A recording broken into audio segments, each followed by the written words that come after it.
Good morning, everybody. Today is the start of week 2 of the Fully Raw Vegan Challenge that I've joined. So what I wanted to do this morning before I start juicing is answer some questions that you guys have for me throughout my week journey so far. And I wrote everything down that you guys have been asking, and I thought I would just answer it right here in one video. So the question I'm getting kind of repetitively is, what challenge and are you following a plan? So I came across Fully Raw Christina, and you can follow her on YouTube, Instagram, Facebook. And I saw that she was doing a 21-day challenge. I didn't think I was going to do the 21-day challenge, so I got her app and downloaded some recipes. I thought I was going to incorporate 1 or 2 raw vegan meals into my diet just for my health this year. I have been a vegetarian for 10 years, and my body just needed a reset because I wasn't a clean vegetarian for the past year like I had been the previous 9, just because of personal things going on in my life. I was busy on the go, in and out of a hospital, and just eating more like comfort foods, and my digestive system was just all over the place. So anyway, I came across her challenge, and I actually sent it to a friend of mine, and she responded with, "Ooh, I'm gonna do it." I'm like, "Oh, you're gonna do the challenge?" So I'm like, "I'm gonna do it with you." And if it wasn't for her, I wouldn't be here right now telling you about my 21-day raw vegan challenge, because I wouldn't have taken the jump. I would have just incorporated some. But I'm so thankful that she took the jump, because it encouraged me to take the jump. And I'm feeling more vibrant than I ever have before. My skin, even though I'm an esthetician and I have good skin, it's glowing from the inside out. And that's why I always preach my green smoothies. But doing the whole raw vegan thing for a week, my skin and my eyes are everything's just brighter. And yes, I'm following a plan. There are recipes every single day, breakfast, lunch, and dinner. I'm following it very to the T, whereas my friend, she is picking and choosing what she wants to eat for breakfast, lunch, and dinner. I kind of need the plan, and I just go with what is for breakfast, what's for lunch, what's for dinner. I think once I get through the 21 days, if I continue past the 21 days, then I'll kind of pick and choose. There is a shopping list for each week, and there's a recipe for each meal. And the basics are, we drink juice for breakfast, and it's juice that we make. This is what I'm going to be juicing today, plus a pineapple. And it's 32 ounces in the morning. And it seems like, how can you feel sustained on that? Trust me, you do. You feel full. It's hard to eat lunch. And then at lunchtime, it's typically a smoothie or fresh fruit. And it's not just a little bit. It's a lot of it. So we're consuming high volumes of fruits and vegetables. You feel satisfied. You feel full. You feel energetic. I haven't had coffee all week. I haven't had alcohol. I just feel so vibrant. Now, I don't have to not drink alcohol, but I feel like, gosh, my body's cleansing. Why would I put alcohol in my body right now? And I don't feel like I'm so tired when I get home that I just need to relax and unwind and have my glass of wine. And I do like wine. But I feel so good that I don't need anything else to make me feel good, if that makes sense. Okay, another question is, where do I shop? I have been mostly shopping at Sprouts Farmers Market store, and they have most of what I need. Some of the more obscure items, I actually have to go to Natural Grocers, but as far as like their produce, it's going to be more affordable for me at Sprouts than at Natural Grocers, so that's why I do that. Next question is, are you exercising? And I am trying to incorporate some yoga into my weekly routine. So typically I'm only getting maybe 1, 2, 3 yoga sessions in a week. So my goal right now is my food, and then maybe my next 21 days will be my yoga. I don't know. But I am trying to incorporate that into my life. And I love yoga, and I have been doing yoga for about 10 years too. But last year kind of took me off my yoga game a little bit. And so I'm trying to get all of that back. So this 21-day challenge is also kind of like a reclaiming of my life and who I am, because I was so distracted last year taking care of somebody, and I really just lost myself in the mix of it. And so I really feel like this challenge in itself is just bringing me back to myself, and it's been wonderful. I love it.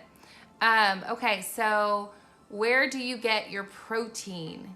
And so I'm going to read what was in my ebook. So number 1, we get greens from, I get my protein from greens and fruit.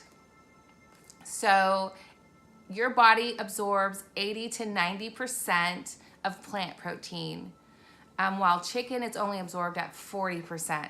So that's why we have large quantity of greens. Like for dinner, I can eat 2 heads of kale plus all the fixings and then a dressing that I make.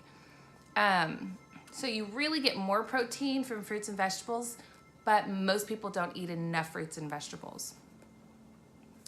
Okay, number 3, your body doesn't need more than 10% of protein.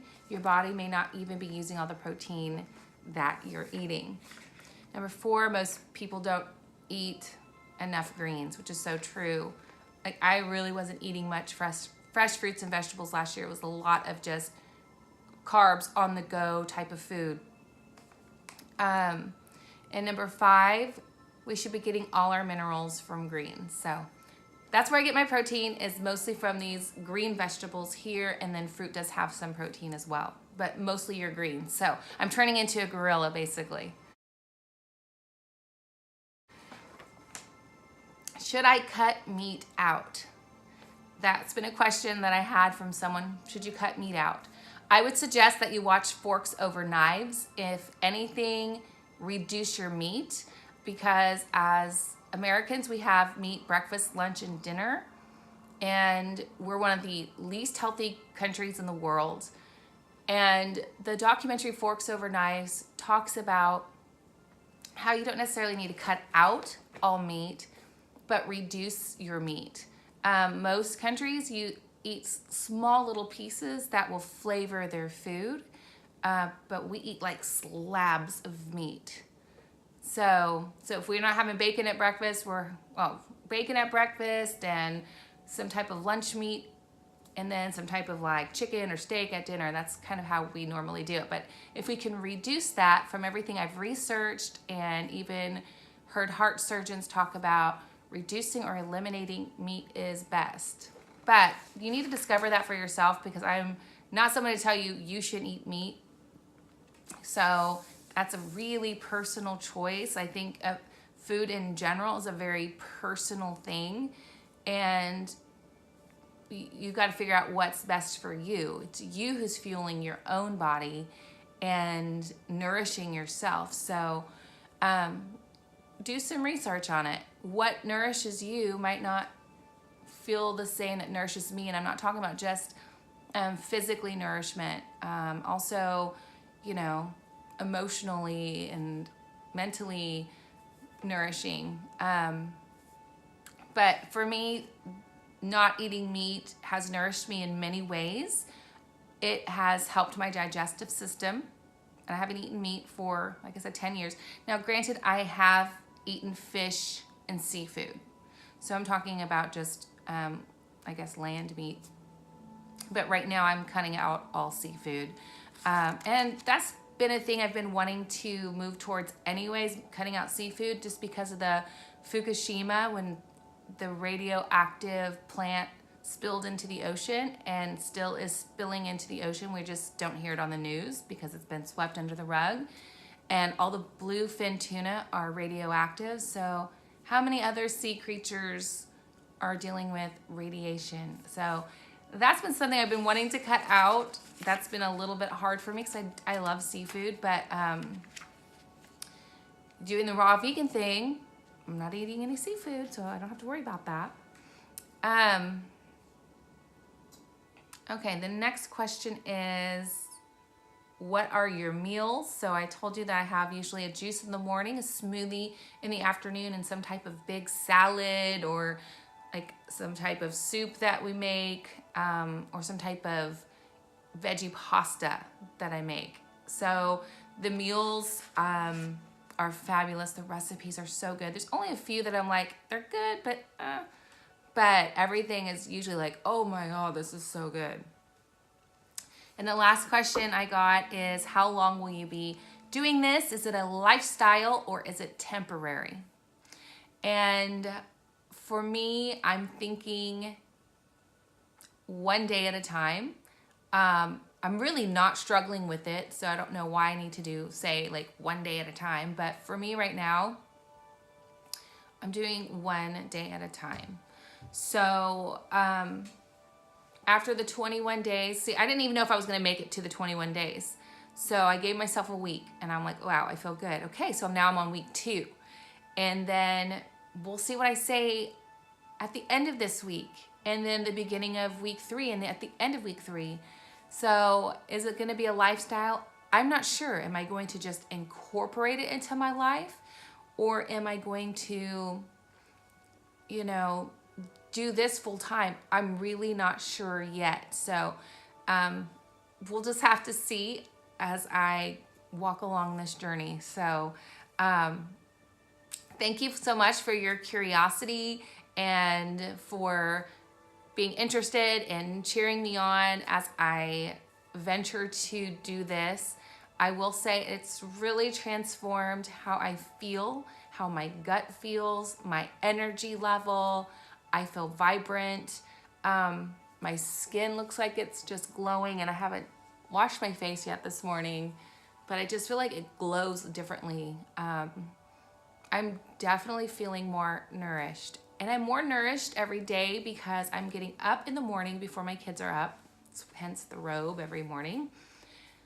Light my candles, turn on the music, and I just feel revitalized. Normally, I was dragging myself out of bed every morning, really staying in bed till the last possible minute, getting off to work extremely tired, working all day, coming home tired, and it feels really good not to be tired.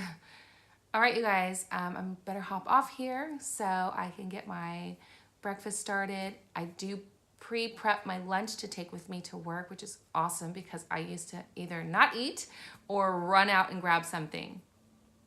So I'm going to start cooking, and I will check in with you guys tomorrow.